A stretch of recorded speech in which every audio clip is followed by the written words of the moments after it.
strange lights in the night sky. Mysterious crafts hovering over the countryside. Even reports of UFOs over America's Capitol building. The inexplicable sightings have been happening for decades. This is not a drill. It's real. Find out what the world's governments will do when UFOs arrive.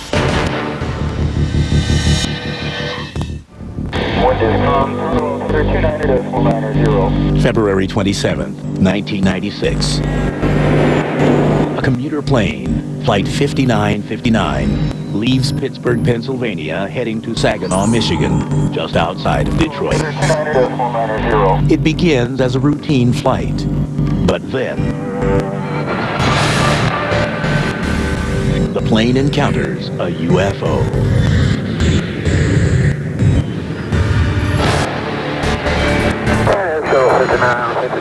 That's affirmative. It's a light that it goes dim and it gets bright. I don't know if we're getting closer to it or what, but it looks like a rotating light around it, like a frisbee type thing that's going around it. On the ground, air traffic controllers scan their radar screens. Air Shuttle 5959, that's a negative, sir. I don't have anything out in front of you at 12 to 1 o'clock. But the pilot of a nearby plane also chimes in. We can see a clear, relatively solid cloud deck below us, and this is definitely a distinct whitish, it's looking a little red and greenish light sort of pulsating, and it is constant. It's not a beacon. Suddenly, the pilot of Flight 5959 is forced to take evasive action.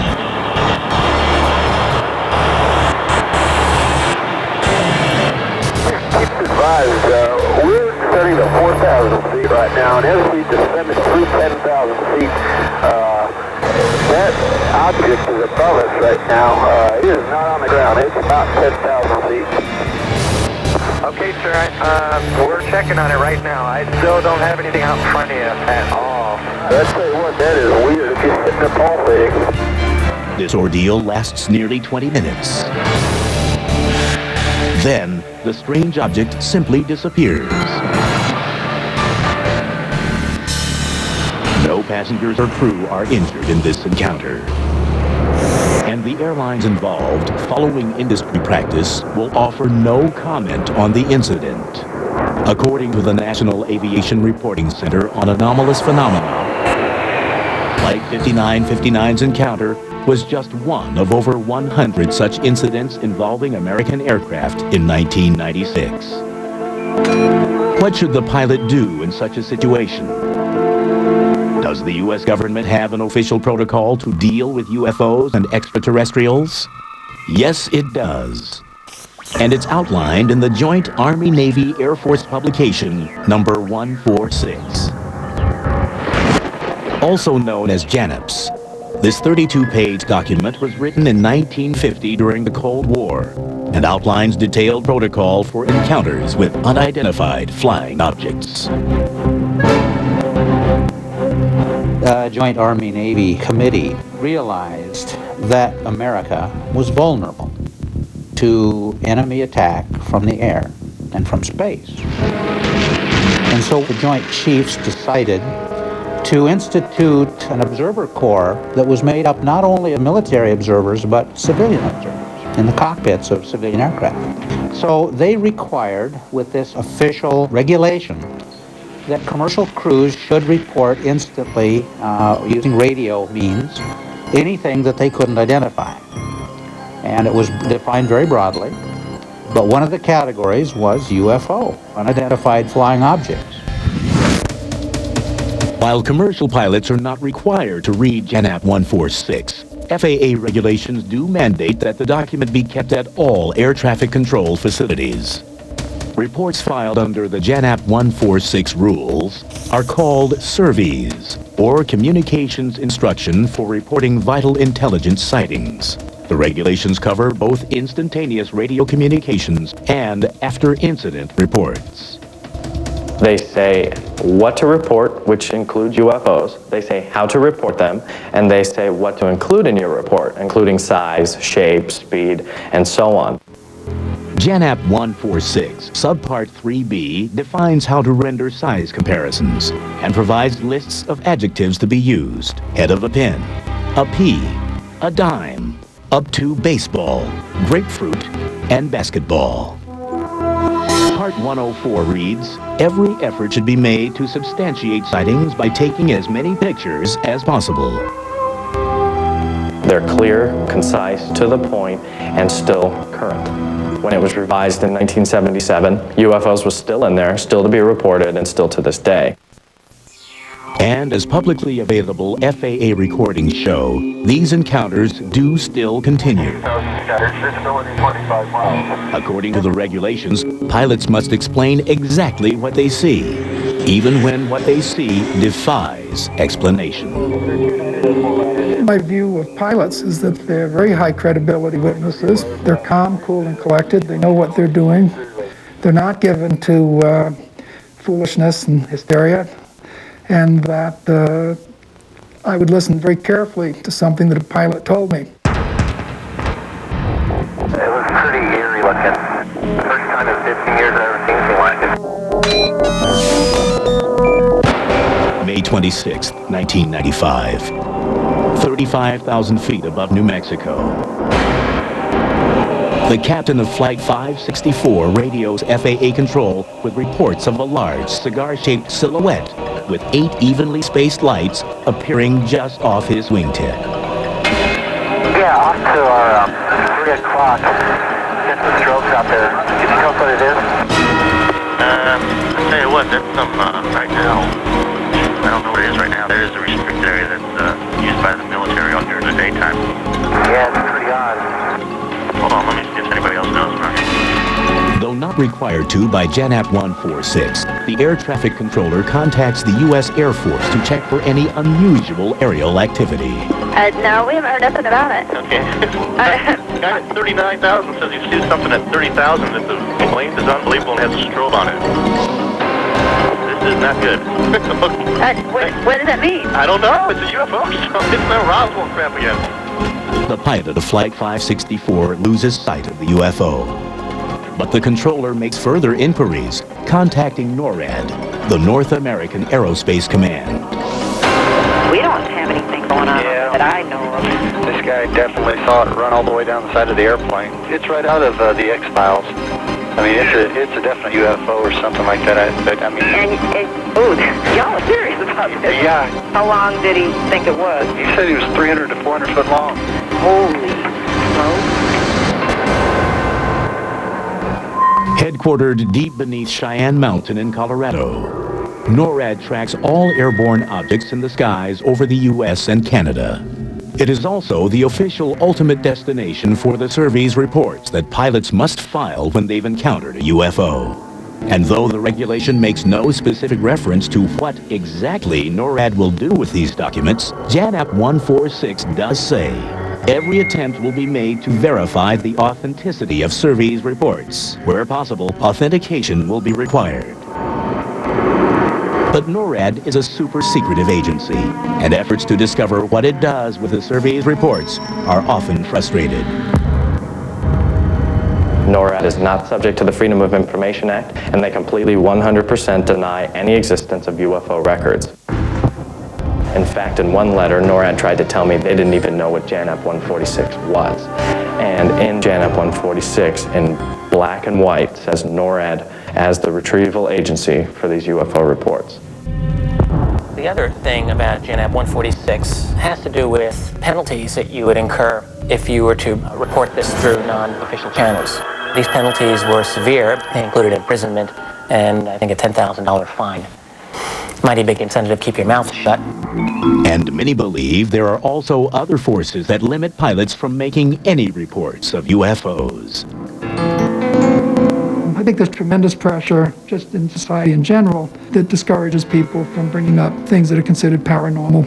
UFOs, flying saucers being one of them. This breeds secrecy. Secrecy breeds distrust.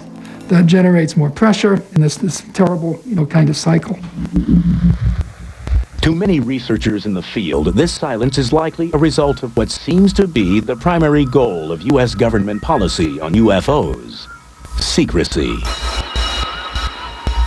It seems clear from a lot of the government discussions of the problem of contact that they wouldn't make this known to the public if it happened. The general attitude of the government about not only about UFOs but many other things is just to play it safe and not tell the public what's going on. But many outside the government are increasingly certain that to play it safe, we need a detailed plan to deal with the UFO potential. When we return, if a fake radio broadcast can set off a panic, just imagine what a real alien invasion would do. You're watching When UFOs Arrive, here on the History Channel. Arrive, here on the History Channel. May 30th, 1995, Nellis Air Force Base, Nevada. August 24th, 1990. Greifswald, Germany. July 6th, 1995. Tirana, Albania. Many researchers believe that with the increasing number of UFO sightings, it is just a matter of time before an irrefutable alien encounter happens. In that case, what plans do we have for dealing with them? What if the aliens are hostile, intent on conquering us? How will people react? A dress rehearsal for just such a scenario took place in 1938 during a radio broadcast to the eastern United States. Ladies and gentlemen, I have a grave announcement to make. Incredible as it may seem, those strange beings who landed in the Jersey farmlands tonight are the vanguard of an invading army from the planet Mars. War of the Worlds was a science fiction story written in the 1890s and broadcast by Orson Welles on his Mercury Theater of the Air. The battle which took place tonight at Grover Mills has ended in one of the most startling defeats ever suffered by an army in modern times. It was a very powerful broadcast, and it led to attacks on the radio station and things like that. 7,000 men armed with rifles and machine guns pitted against a single fighting machine of the invaders from Mars. Many people did not realize that they were listening to a radio play, became panicked by what they heard. The broadcast ignited hysteria. Switchboards up and down the East Coast were overloaded with frightened callers. Hundreds of people evacuated their homes. The police even received eyewitness reports of fires raging from the attack. Many people took protective kinds of action that looked silly in retrospect, but seemed very sensible to the people at the time. And the social psychologists have had a wonderful thing to study ever since. Summer 1952. Washington, D.C. With widespread reports of UFO sightings over the nation's capital, the alien invasion scenario became all too real to the U.S. government. What happened next would impact UFO policy for decades. This included radar observations, this included incursions by multiple phenomenon over the Capitol building, and it definitely raised the concern of the United States Air Force. It was bedlam for a while there. It was 2 weekends in a row where UFOs were seen over the White House. We know that President Truman was very concerned about this. The CIA was absolutely intent on doing something about this problem. In January 1953, the CIA convened a panel of scientists and military advisors to study the UFO issue, headed by H.P. Robertson of the California Institute of Technology. While the Robertson panel unanimously concluded that UFOs posed no direct threat to national security, the panel did suggest a plan for dealing with them. The Robertson panel concluded that it was in the best interest of the United States government to suppress media coverage of UFO sightings. And to do that, they recommended a number of standard propaganda methods. They wanted, first of all, to use ridicule to cast the subject into disrepute. And this was in the context of a training program that they wanted to put out, an educational campaign, which would involve two components, training and debunking. They use the word debunking, and they actually say that the mass media should be employed by the national security apparatus of the United States to control the way the UFO subject was presented. United States UFO policy would continue to evolve. Evidence of this would be found in a report hidden in top-secret files of the Federal Archives for more than 30 years. Known in the UFO community as the Brookings Report, it was prepared for both NASA and the United States Congress. The Brookings Institute report dates from the very end of 1960. And this was something that was conducted on behalf of NASA at the very beginning of the space program to discuss the implications of space travel. It was led by a psychologist, Donald Michael, team of 6 writers and maybe 60 consultants, including people with good name recognition like Margaret Mead. As we get to the end of the report, there's a page and a half, 2 pages that deal with the possibility of encountering extraterrestrial intelligence. And it addresses many of the issues that concern us today. How will people react? What will it do to the international political system? How will it affect government leadership? Again, very brief, very concise, but very important. It stated very explicitly that if, for instance, we find evidence of alien artifacts or technology, that this would be a tremendously difficult, traumatic experience for not only global religion, but also the world of science. And indeed, I believe the phrase was, it could result in social disintegration. Anthropological files contain many examples of societies sure of their place in the universe, which have disintegrated when they had to associate with previously unfamiliar societies, espousing different ideas and different life ways.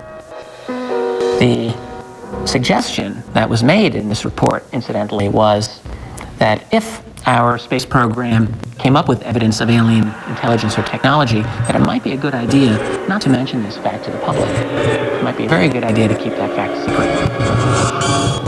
When War of the Worlds and this panic came about, that was the only thing that the Brookings Report could reference, saying, look, NASA, you have to prepare for this. You have to have some kind of procedure or protocol for if the public does get into sheer panic. You have to be prepared. But what is the current policy? Does the U.S. government have a plan? In terms of preparedness, there are not many documents out there to prepare officials for the possibility of a UFO event taking place. But amazingly, there is one such document in the United States. It's called A Firefighter's Guide to Disaster Control, and this is a book. It's used in the Federal Emergency Management Agency's National Academy to train firefighters. The second edition of this book came out in 1993. And that book had a chapter on UFOs. Explicitly, what would an emergency specialist do in the event of a UFO-related crisis or disaster? It's really pretty amazing stuff to go into a book that was written under the FEMA umbrella. It would not be remiss to give some thought to the part that fire departments might play in the event of the unexpected arrival of UFOs in their communities. If there is an event like this, the firefighters and the police officers will be the first people on the scene. And they are instructed in this book to get in touch with the military. I don't think they'll be handling it by themselves for too long, but since they are the first ones on the scene, it gives some general guidelines. Among the dangers they listed, I believe, were to aircraft. So the knocking out electrical or navigation equipment was one such danger they indicated. Knocking out communications equipment. You may have engine trouble upon approaching the scene, and radio contact could be lost with your dispatcher. Well, there is definitely a concern about a physical object crashing or somehow impacting populations. Giving specific instructions like do not get too close to the UFO, do not touch the UFO, be prepared for radiation, be prepared for possible psychic effects. It might affect your mind in certain ways. You might feel sick. Some combination of air and ground units should be available to treat potential victims of unexplained aerial phenomena. And then it ends the chapter by outlining a scenario of a UFO crashing in a school. It actually says there are alien bodies there and you have to decide whether to rescue them or what to do with them. What would you do as a firefighter in such a situation dealing with such an unknown phenomenon? With a good plan, good leadership, and adequate resources, you may save many lives in any disaster, including attack from possible enemies. But many researchers doubt this document is the comprehensive plan that the government has for when UFOs land in our neighborhood. There really aren't that many recommendations on what one would do. Well, the main thing that they say is if you have firearms, don't shoot at the vehicle. All right, well, I think that's probably very good advice. But beyond that, there's really not an awful lot that they recommend. It is the one document, I think, in the United States that we know about that indicates a concern that our officials be prepared for such an event taking place. This manual is apparently found in most firehouses throughout the country. I have looked into whether the police department has a similar manual, and I have been told that they don't. The military has no manuals that we know of like this. I'm sure that they do that are not made public. Is there more than what is being made public? Surprisingly, other governments have contingency plans for ET's arrival. You also need to know that some governments are getting impatient with this. A perfect example is France. When we return, the French develop emergency procedures after strange lights descend on the neighboring country of Belgium. You're watching When UFOs Arrive, here on the History Channel. UFOs Arrive, here on the History Channel. Belgium, November 29th, 1989. Policemen on patrol outside the city of Eupen see a mysterious triangular object with blinding lights hovering over a field. For the police officers, it is the beginning of a 3-hour journey tracking the UFO across the countryside. For Belgium, it is the beginning of a nearly 2-year-long wave of UFO sightings. The significant wave of sightings over Belgium, in particular in 1989 and 1990, of triangular aircraft have yet to be identified to this day. On that first night, the police are swamped with telephone calls from 150 witnesses. Soon, sightings of the Eupen Triangle, as it comes to be called, are reported throughout the country. The UFO phenomena there results in an unprecedented level of cooperation between various government agencies and private UFO investigators. Some consider the actions taken in Belgium a model for developing a plan to deal with other UFO incidents. The Belgian Air Force quickly takes the lead in setting up a procedure for tracking this unidentified flying object. Colonel Wilfred de Browner, the Air Force's Chief of Operations, coordinates a special task force to work with local and national police agencies, as well as civilian UFO investigators. On the night of March 30th, 1990, the triangle is sighted again. 2 Belgian F-16 fighters are scrambled from Beauvechane Air Base. Despite flying for over an hour, the pilots are unable to make visual contact with the UFO, but do manage to record radar images of it. The encounter leads some to speculate that the Eupen Triangle is actually an American craft. If so, the most likely culprit would be the F-117A stealth fighter. This secret, triangular-shaped aircraft is designed to have a minimal radar signature, but sophisticated analysis conducted on both ground-based and onboard radar images of the Eupen Triangle calls this theory into doubt. According to the radar, the UFO could, within seconds, accelerate from 170 to 1,100 miles an hour and drop from 11,000 feet to near ground level. Maneuvers like those would generate an enormous G-force, far in excess of what military testing films show a human can endure, thereby dismissing the possibility of the UFO as man or American-made. The sightings in Belgium, whatever their source, eventually subside. but not before nearly 2,000 people report seeing that flying triangle.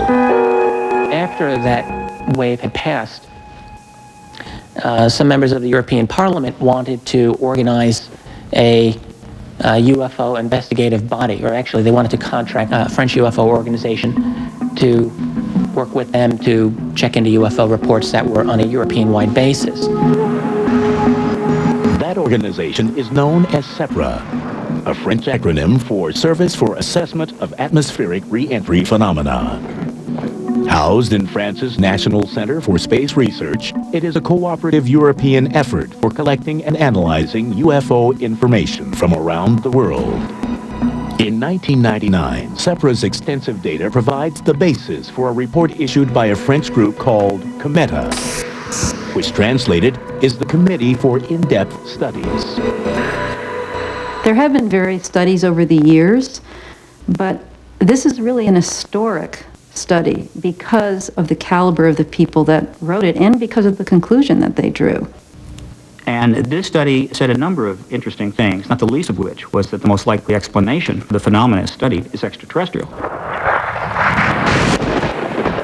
In light of this conclusion, COMETA laid the groundwork for determining a contact protocol in their official report titled UFOs and Defense, What Should We Prepare For? There's a lot of concern in the report that the lack of preparedness could lead to problems. It's because if an event happens, people are not informed as to what the phenomenon is and how they should respond. The report clearly states, for the moment, they do not appear to be meddling in our affairs, but it is advisable to ask ourselves what they are actually seeking. What should we prepare for? How should we prepare for it? And that's what, in fact, these military officials and government officials were trying to come across with, is that there had to be a preparation for this. If we do nothing, the very principle of defense and air intelligence would be called into question. They recommend that a widespread training campaign be undertaken to educate people in official positions how to respond, what the phenomena is, what the evidence is, what they should do if they encounter something.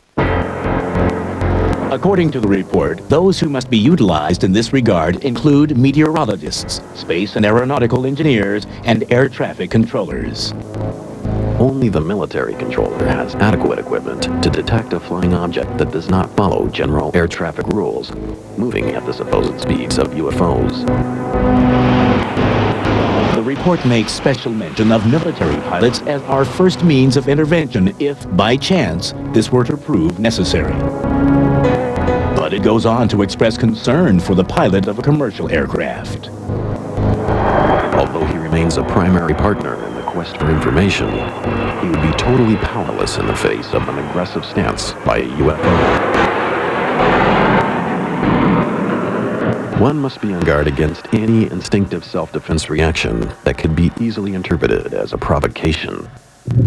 Part of the concern is not to initiate any actions that could be dangerous. For instance, at a military base, if staff witnessed an object and didn't know anything about what it might be, that there could be a reaction of hostility. For instance, they wouldn't know, are they supposed to be defensive towards this object? The COMETA report, although that was sent to the President of France, Jacques Chirac, and sent to a number of other high-ranking individuals, it's unclear what kind of impact the COMETA report has had on policy. The problem is that when you're dealing with figuring out UFO policy, you're trying to put together a big puzzle with half of the pieces taken out. And often they weren't taken out accidentally, they were taken out intentionally. So we don't have all of the information we would like. It's unfortunate, but that's the fact. Coming up, as Cold War tensions rise, the UFO problem threatens to trigger Armageddon. You're watching When UFOs Arrive, here on the History Channel. Here on the History Channel.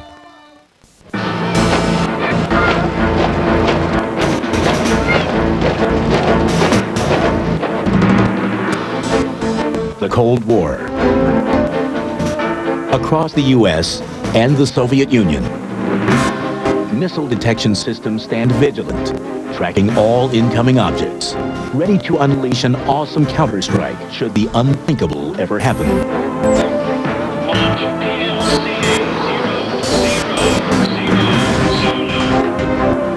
But what if the inbound object is actually a non-threatening UFO?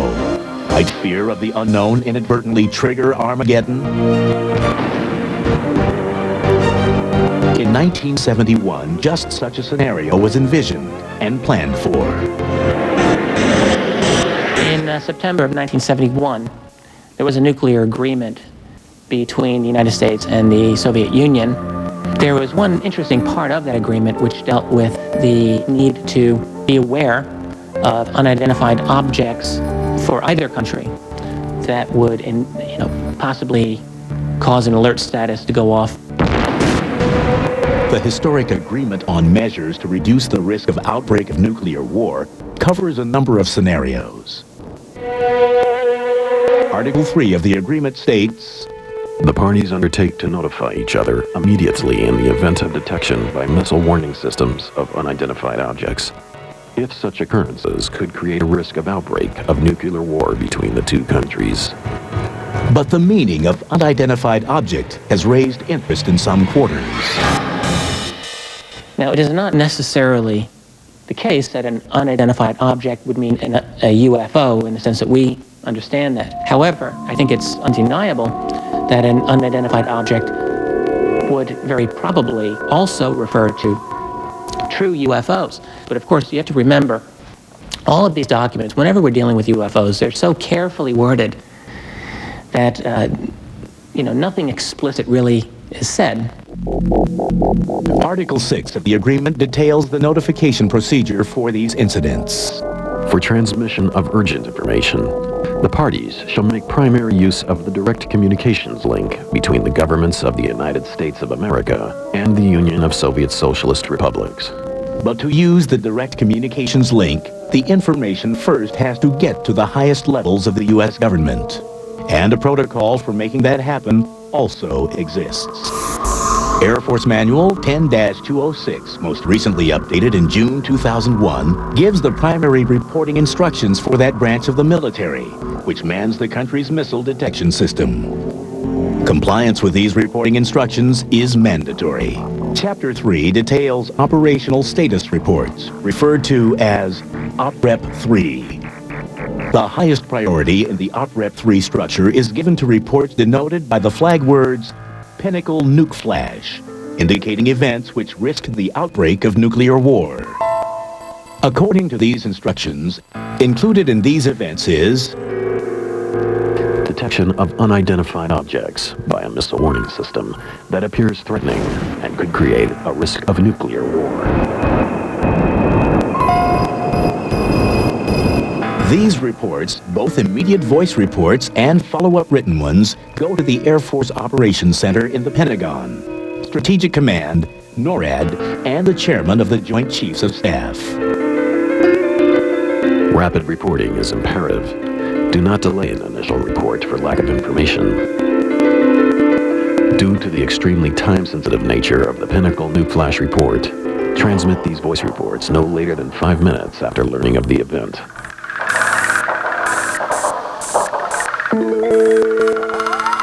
Though this Air Force protocol uses the term unidentified object, as did the U.S.-USSR agreement, many researchers have little doubt of its true intent. I mean, after all, within the U.S., there had, even by 1971, been a long history, very long history of significant, serious, grave airspace violations by UFOs. This had happened many, many times. We presume that the Soviets did too. They had a lot of UFO sightings of their own.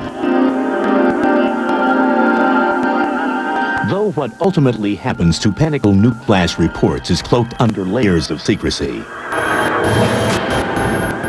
they do demonstrate international cooperation, which many think is the key to dealing with the UFO question. In 1977, an effort is made to put the United Nations in the center of implementing the UFO protocol. Grenada.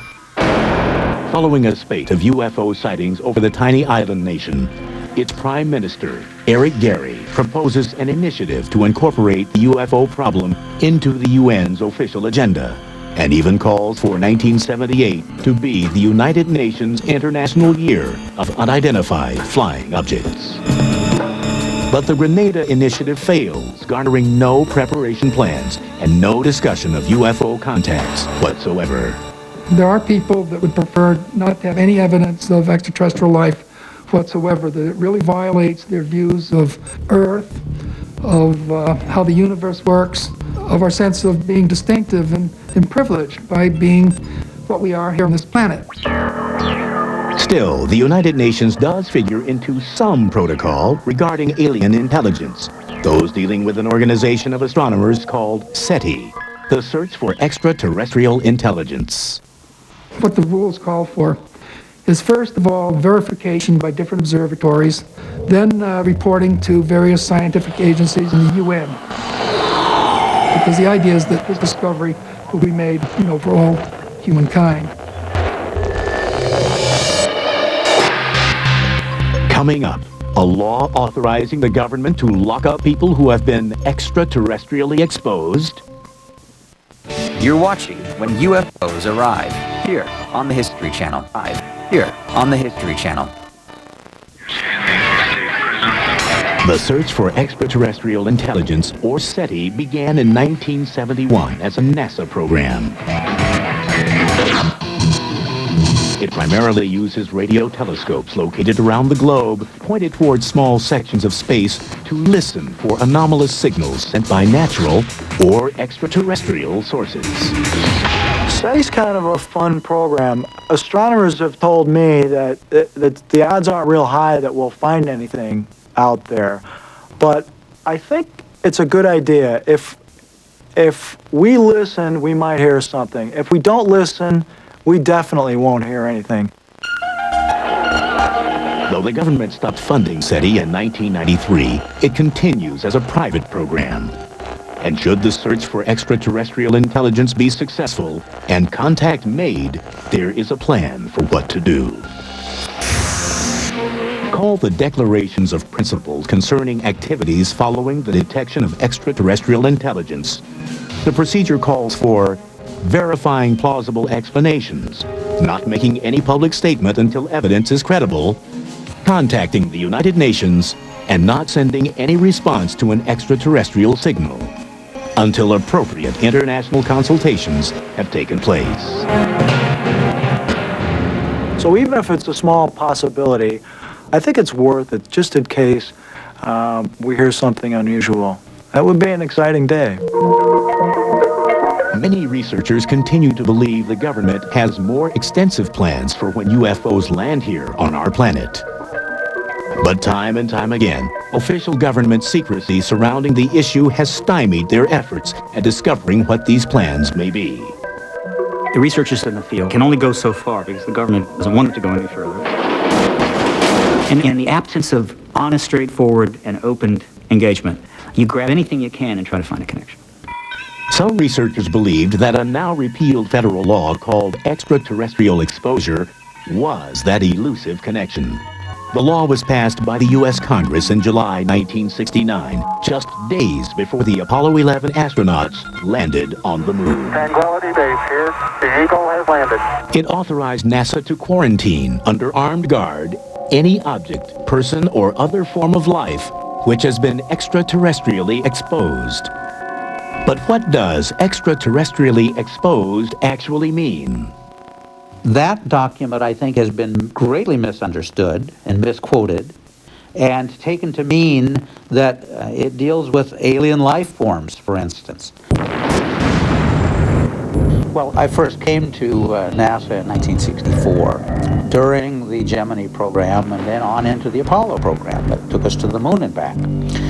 Well, I remember very clearly the concern was that if there are microbes on the moon, we didn't want to bring them back here and then contaminate our planet. While the extraterrestrial exposure law may not have been the smoking gun some researchers had hoped for, Many believe that we can learn something about the government's plans for UFOs by looking at other programs in the intelligence community.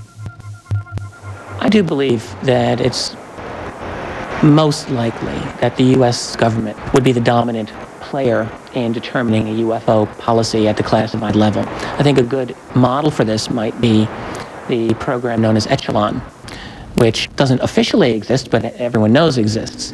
This is a electronic intercept program led by America's National Security Agency in conjunction with the NSA equivalents of Britain, Canada, Australia, and New Zealand.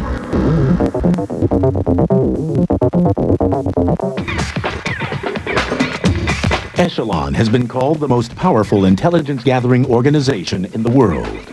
It employs an array of surveillance systems around the globe to intercept an estimated 3 billion communications every day, from telephone calls to emails. Though Australia has admitted its part in Echelon, the NSA still will not answer questions about it, even questions from Congress. Just as Echelon is a global program that is of very, very high levels of secrecy and importance and classification, so too I think it's likely that the UFO phenomenon has a similar kind of international organization that is in all likelihood dominated by American players. Meanwhile, the UFO question will not go away. For every unexplained flash of light in the sky, for every unidentified flying object, a new chapter is written. And for those whose jobs put them on the front lines, it's more than a passing curiosity. All right, so just a couple real bright flashes of light. Anything that is sufficient to disturb or upset a pilot poses some risk to the aircraft, the passengers, and the cargo. And someone needs to look into it. So they start going counterclockwise, and the length is unbelievable. The government's documents certainly show that the government takes the subject seriously, that they're interested in it, and that they realize that it's real, regardless of what they say publicly. Given that, one would have to assume that they must have some concern about being prepared. There is far more information the government holds on this subject than you can imagine, and I'm sure that it includes a whole regimen of protocols to deal with an ET-driven event. They're not going to publish that because you see, that would be a little hard to explain in the context of their normal pronouncement that what ET? I don't know. It's a UFO. It's a Roswell crap again.